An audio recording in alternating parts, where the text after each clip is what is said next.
Less than 5 years ago, Team Falcons were the 71st ranked team in the whole world.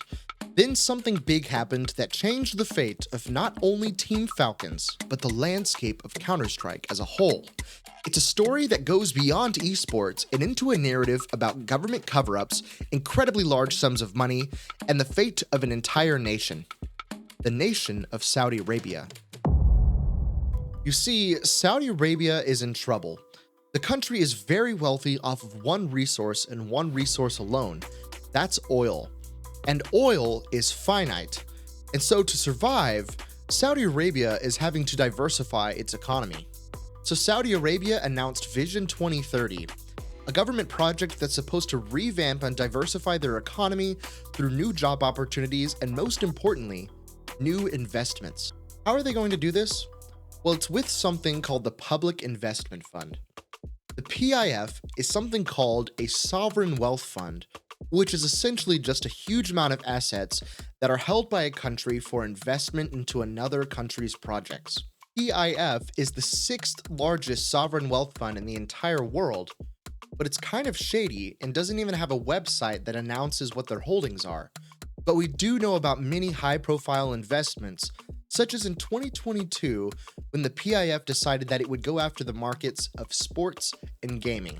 The PIF has already invested $1 billion into 5% of Capcom and Nexon, nearly $3 billion worth of money into Activision, and 8% of Nintendo. And outside of gaming, the list goes on to include huge companies like Boeing, Disney, and Facebook.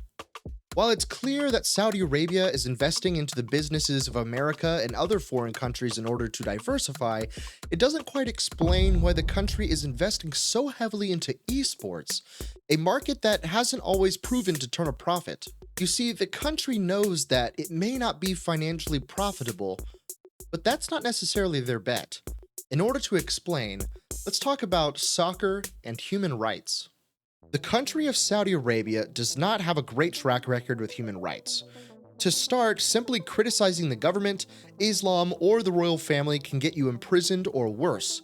Women have limited to non-existent rights, and members of the LGBTQ community can face severe punishment, not to mention the country's extensive use of capital punishment in the past. This is not particularly a good look for a country trying to bring in foreign investors, so Saudi Arabia is trying a strategy used by states commonly in the past with human rights issues. Their plan is called sports washing. Sports washing is the idea that a sport can be used to change the public's perception of a country. The most famous recent example of sports washing is in 2021 when Saudi Arabia bought Newcastle United Football Club for $305 million.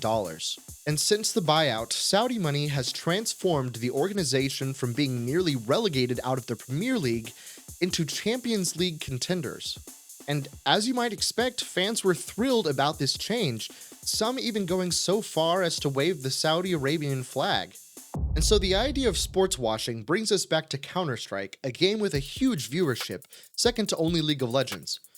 And even the Prince of Saudi Arabia is a gamer himself, and so the PIF has added Counter-Strike to the long list of esports investments in their portfolio. And while it's true that esports teams like Saudi Arabian's Team Falcons have received a huge pay bump, that's not quite the extent of it.